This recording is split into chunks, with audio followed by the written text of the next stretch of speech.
ಪ್ರಶ್ನೆ ಸಂಖ್ಯೆ 1311 ಪ್ರವಾಸೋದ್ಯಮ ಸಚಿವರ ಹತ್ರ ಕೇಳಿದೆ.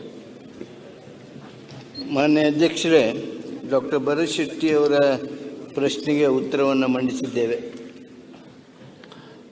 ಮಾನ್ಯ ಸಭಾಧ್ಯಕ್ಷರೇ, ಆ ಉತ್ತರ ಒದಗಿಸಿದ್ದಾರೆ. ಉತ್ತರದಲ್ಲಿ ದಕ್ಷಿಣ ಕನ್ನಡ ಜಿಲ್ಲೆಯಲ್ಲಿ 37 ಪ್ರವಾಸಿ ತಾಣಗಳನ್ನು ಗುರುತಿಸಲಾಗಿರ್ತದೆ ಅನ್ನುವಂಥ ಉತ್ತರವನ್ನು ಕೊಟ್ಟಿರ್ತಾರೆ.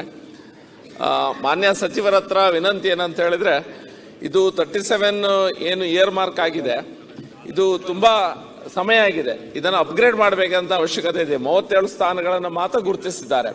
ಯಾಕಂದರೆ ದಕ್ಷಿಣ ಕನ್ನಡ ಜಿಲ್ಲೆಯಲ್ಲಿ ನಮ್ಮ ಕನೆಕ್ಟಿವಿಟಿ ಎಂಬುದು ಏರ್ ಇರ್ಬೋದು, ವಾಟರ್ ಇರ್ಬೋದು, ರೈಲ್ವೇಸ್ ಇರ್ಬೋದು, ಅಥವಾ ಲ್ಯಾಂಡ್ ರೋಡ್ಸಲ್ಲಿ ಇರ್ಬೋದು, ಎಲ್ಲ ಕಡೆಯಿಂದ ಕನೆಕ್ಟಿವಿಟಿ ಇರುವಂಥ ಒಂದು ಪ್ರದೇಶ. ಒಂದು ಬೀಚ್ ಸಹ ಇದೆ, ನೀವು ಆಚೆ ಕಡೆ ಹೋದರೆ ಪಶ್ಚಿಮ ಘಟ್ಟ ಸಹ ಇದೆ. ಹಾಗಾಗಿ ಇಲ್ಲಿ ಕ್ಯಾಪಿಟಲ್ ಎಕ್ಸ್ಪೆಂಡಿಚರ್ ಮಾಡಿದರೆ ಸರ್ಕಾರಕ್ಕೆ ಅಲ್ಲಿಂದ ಪ್ರವಾಸೋದ್ಯಮದ ಮೂಲಕ ಆದಾಯವನ್ನು ಮಾಡಲಿಕ್ಕೆ ಸಹ ವಿಪುಲವಾದ ಅವಕಾಶಗಳಿದೆ. ಆದರೆ 2 ಬಜೆಟ್ನಲ್ಲಿ ಸಹ ನಾನು ಕೇಳಿದ ಹಾಗೆ ಪ್ರವಾಸೋದ್ಯಮದ ಬಗ್ಗೆ ಹೆಚ್ಚು ಒತ್ತನ್ನು ಕೊಟ್ಟಿದ್ರಿ ನೀವು ಸರ್ಕಾರದಿಂದ. ಆದರೆ ಈ 2 ಬಜೆಟ್ ಆದ ನಂತರ ಸಹ ಯಾವುದೇ ರೀತಿಯ ಕ್ಯಾಪಿಟಲ್ ಎಕ್ಸ್ಪೆಂಡಿಚರ್ ಇನ್ನೂ ಸಹ ಆಗಲಿಲ್ಲ.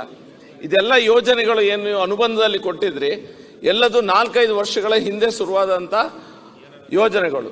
ಹೊಸದಾಗಿ ಸ್ಟಾರ್ಟ್ ಆಗಿದ್ದು ಬಹುಶಃ ಸಭಾಧ್ಯಕ್ಷರ ಕ್ಷೇತ್ರದಲ್ಲಿ 1 ಕೋಟಿಯ ಒಂದು ಯೋಜನೆ, ಒಂದು ರಸ್ತೆ, ಮತ್ತೊಂದು ಏನೋ ಒಂದು ಮೆನ್ಷನ್ ಮಾಡಿದ್ದಾರೆ, ನನಗೆ ಗೊತ್ತಿಲ್ಲ. ಇದನ್ನು ಬಿಟ್ಟರೆ ಯಾವುದೇ ರೀತಿಯ ಅನುದಾನಗಳು ಒದಗ್ತಾ ಇಲ್ಲ. ಕಾರಣಗಳು ಕೇಳಿದಾಗ ಸಚಿವರು ಹೇಳಿದ್ದಾರೆ, ಆ ಪ್ರಶ್ನೆ ಉದ್ಭವಿಸುವುದಿಲ್ಲ, ಅನುದಾನಗಳು ಬಂದಿದೆ ಅನ್ನೋದು. ಅನುದಾನಗಳು ಸರ್ಕಾರದಿಂದ ಬಂದದ್ದು ಹಿಂದಿನ ಅವಧಿ ಯಾವುದೇ ಇರಲಿ.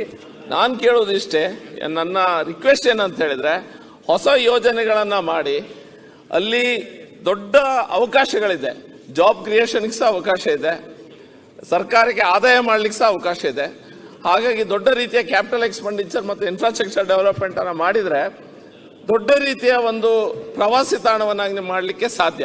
ಓಕೆ, ಎಲ್ಲಿಗುಂಟ ಸನ್ಮಾನ್ಯ ಅಧ್ಯಕ್ಷರೇ, ಮಾನ್ಯ ಮಂತ್ರಿಗಳ ಹತ್ರ ಒಂದು ಅದಕ್ಕೆ ಪೂರಕವಾಗಿ ತಾವು ಇದರಲ್ಲಿ ಉತ್ತರ ಕೊಡುವಾಗ ದಕ್ಷಿಣ ಕನ್ನಡ ಜಿಲ್ಲೆಯ ಸಸಿ ಹಿತ್ತಲು ಕಡಲ ಕಿನಾರೆಯಲ್ಲಿ ವಿವಿಧ ಪ್ರವಾಸಿ ಮೂಲಸೌಕರ್ಯಗಳನ್ನು ಒಳಗೊಂಡಂತಹ JLL ಘಟಕ ಸ್ಥಾಪನೆ ಹಾಗೂ ಇತರ ಸೌಲಭ್ಯ ಅಭಿವೃದ್ಧಿಗೆ 2023-24ರಲ್ಲಿ 5,36,00,000 ರೂಪಾಯಿಯನ್ನ ಕೊಟ್ಟಿದೆ ಅಂತ ಇದೆ. ಬಹುಶಃ ನಾನು ಆ ಕ್ಷೇತ್ರದ ಶಾಸಕ.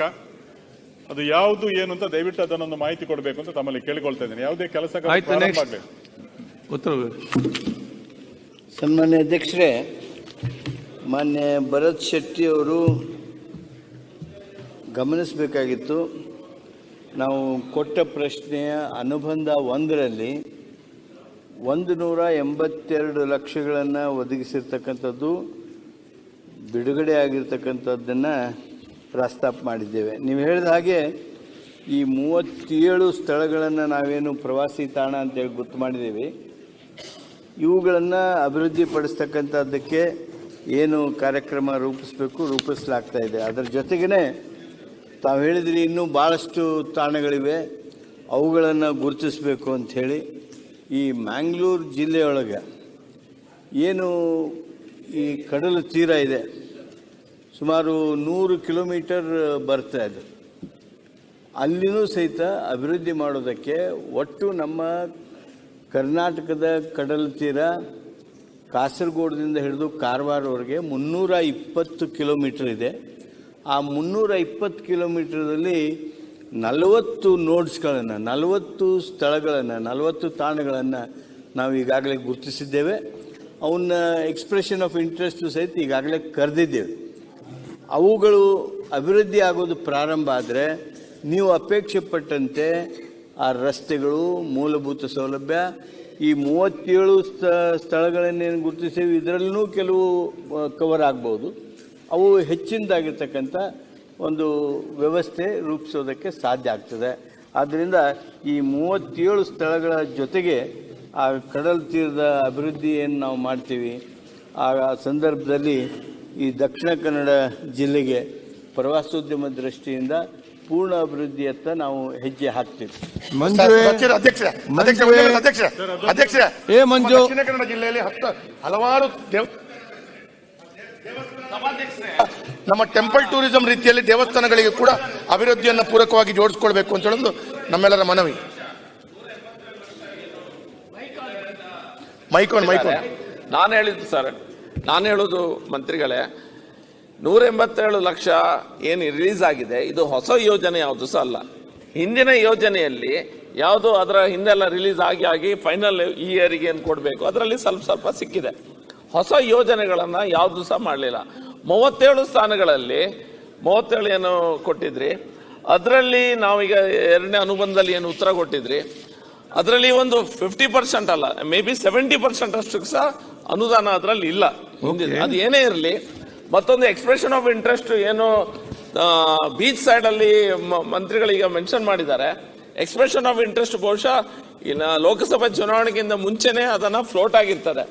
ಫ್ಲೋಟ್ ಆದ ನಂತರ ಬಹುಶಃ ಅದಕ್ಕೆ ಲೋಕಲ್ ಜನರನ್ನ ಸ್ವಲ್ಪ ಅದರಲ್ಲಿ ಇನ್ವಾಲ್ವ್ ಮಾಡಿಕೊಂಡು ಅದ್ರ ಬಗ್ಗೆ ಚರ್ಚೆ ಮಾಡಬೇಕಂತ ಅವಶ್ಯಕತೆ ಇದೆ ಸರ್. DC ಅವ್ರ ಹತ್ರ ನಾನು ಕೇಳಿದಾಗ ಅವ್ರು ಹೇಳಿದ್ರು ಇಲೆಕ್ಷನ್ ಆದ ನಂತರ ಅದರ ಬಗ್ಗೆ ಸ್ವಲ್ಪ ನಾವು ಚರ್ಚೆ ಮಾಡುವ ಅಂತ ಹೇಳಿದ್ರು. ಎಕ್ಸ್ಪ್ರೆಷನ್ ಆಫ್ ಇಂಟ್ರೆಸ್ಟ್ ಅನ್ನು ಕೊಡುವಂತ ಸಮಯದಲ್ಲಿ ಲೋಕಲ್ ಶಾಸಕರಿಗೆ ಯಾರಿಗೂ ಈ ಮಾಹಿತಿಯನ್ನ ಕೊಡ್ಲಿಲ್ಲ. ನಮ್ಗೆ ಯಾರಿಗೂ ಎಕ್ಸ್ಪ್ರೆಷನ್ ಆಫ್ ಇಂಟ್ರೆಸ್ಟ್ ಹೋಗಿದೆ, ಯಾರು ನಮ್ಮಲ್ಲಿ ಕರಾವಳಿ ತೀರದ ಯಾವ ಶಾಸಕರ ಹತ್ರ ಬೇಕಾದ್ರೆ ಕೇಳಿ. ಎಕ್ಸ್ಪ್ರೆಷನ್ ಇಂಟ್ರೆಸ್ಟ್ ಹೋಗುವಾಗ ನಮ್ಮ ಹತ್ರ ಏನು ಚರ್ಚೆ ಆಗ್ಲಿಲ್ಲ. ಅಂದ್ರೆ ಯಾವ ರೀತಿಯ ಡೆವಲಪ್ಮೆಂಟ್ ಮಾಡಬಹುದು ಮುಂದೆ ಅನ್ನುವಂಥದ್ದು ಲೋಕಲ್ಸ್ ಡೆವಲಪ್ಮೆಂಟ್ ಮಾಡ್ಲಿಕ್ಕೆ ಸಾಧ್ಯ. ಅಧ್ಯಕ್ಷರೇ,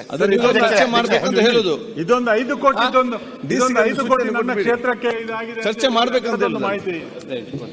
ಅಧ್ಯಕ್ಷರೇ, ಭರತ್ ಶೆಟ್ಟಿ ಅವರು ಏನ್ ನಾವು ಎಕ್ಸ್ಪ್ರೆಷನ್ ಆಫ್ ಇಂಟ್ರೆಸ್ಟ್ ಕರೆದಿದ್ದೇವೆ, ಈ 320 ಕಿಲೋಮೀಟರ್ ಉದ್ದದ ಈ ಕರಾವಳಿಯ ಅಭಿವೃದ್ಧಿಗಾಗಿ ನಾವು ಸ್ಪೆಸಿಫಿಕ್ ಆಗಿ 40 ನೋಟ್ಸ್ಗಳನ್ನು ಸಹಿತ ಪ್ರಸ್ತಾಪ ಮಾಡಿದ್ದೇವೆ.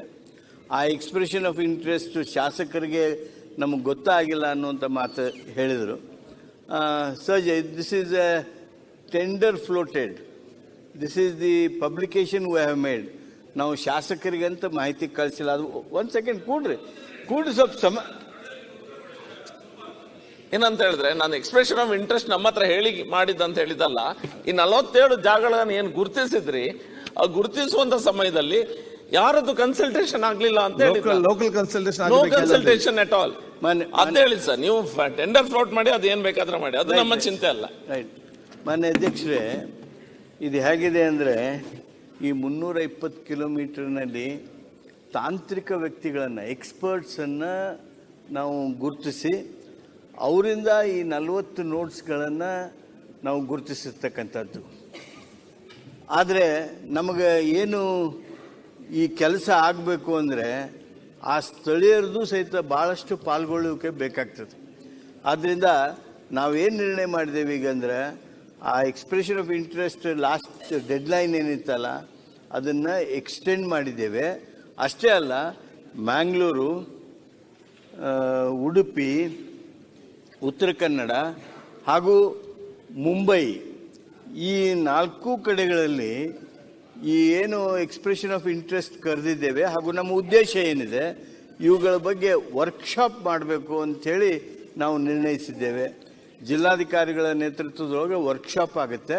ನಾನು ಜಿಲ್ಲಾಧಿಕಾರಿಗಳಿಗೆ ಸೂಚನೆ ಕೊಡ್ತೀನಿ, ನಮ್ಮ ಕಾರ್ಯದರ್ಶಿಯವರಿಗೂ ಸೂಚನೆ ಕೊಡ್ತೀನಿ.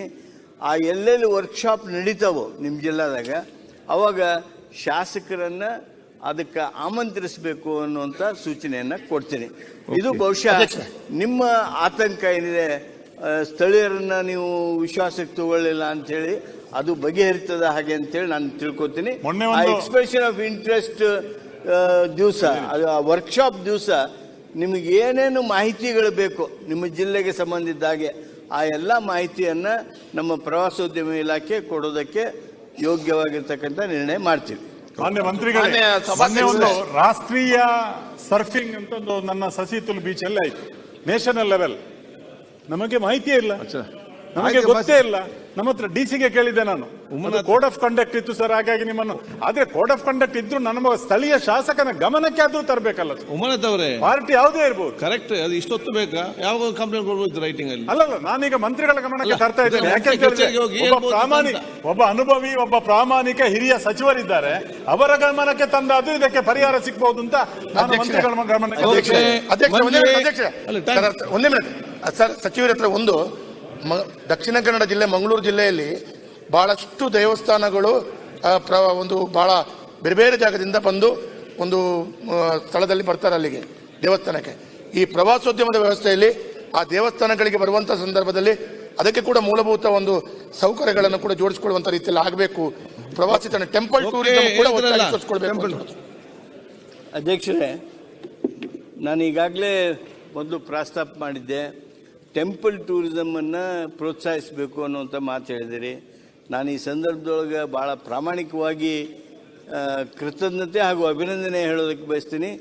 ಮಂಗಳೂರು ಜಿಲ್ಲೆ, ಉಡುಪಿ ಜಿಲ್ಲೆ ಹಾಗೂ ಉತ್ತರ ಕನ್ನಡ ಜಿಲ್ಲೆ, ಈ ಮೂರೂ ಜಿಲ್ಲೆಗಳು ಸಹಿತ ಈ ಟೆಂಪಲ್ ಟೂರಿಸಮ್ಗೆ ನಿಮ್ಮ ಕೊಡುಗೆ ಇದ್ದಷ್ಟು ಬಹುಶಃ ಬೇರೆ ಯಾರ್ದು ಕೊಡುಗೆ ಇರಲಿಕ್ಕೆ ಸಾಧ್ಯ ಇಲ್ಲ. ಯಾರು ನಿಮ್ಮಲ್ಲಿ ಬರ್ತಾರೆ ಅವ್ರನ್ನ ಬ್ರೇಕ್ಫಾಸ್ಟು ಹಿಡ್ಕೊಂಡು ಮಧ್ಯಾಹ್ನದ ಊಟ, ರಾತ್ರಿ ಊಟದವರೆಗೆ ಮತ್ತೆ ವಸತಿಗೂ ಸಹಿತ ಅವಕಾಶ ಮಾಡಿಕೊಟ್ಟಿದ್ದೀರಿ. ಆ ಕಾರಣಕ್ಕಾಗಿ ಕರ್ನಾಟಕದ ಎಲ್ಲ ಭಾಗದ ಜನ ನಿಮ್ಮನ್ನು ನೆನಪು ಮಾಡ್ಕೊಳ್ತಾರೆ. ಈ ಟೆಂಪಲ್ ಟೂರಿಸಂ, ದೇವಸ್ಥಾನಗಳ ಪ್ರವಾಸ ಏನಿದೆ, ಆ ಪ್ರವಾಸಕ್ಕೆ ಯಾವ ಒತ್ತನ್ನು ನಾವು ಕೊಡಬೇಕೋ ಅದನ್ನು ಕೊಡ್ತೀವಿ. ಇನ್ನು ಒಂದು ತಿಂಗಳದೊಳಗಾಗಿ ನಾವು ನಮ್ಮ ಪ್ರವಾಸೋದ್ಯಮ ನೀತಿಯನ್ನು, ಮುನಿರತ್ನ ಅವರ ಪ್ರವಾಸೋದ್ಯಮ ನೀತಿಯನ್ನು, ಹೊಸ ಪ್ರವಾಸೋದ್ಯಮ ನೀತಿಯನ್ನು, ಅಧ್ಯಕ್ಷರೇ ಇದು ದಿಸ್ ಇಸ್ ನಾಟ್ ಫೇರ್.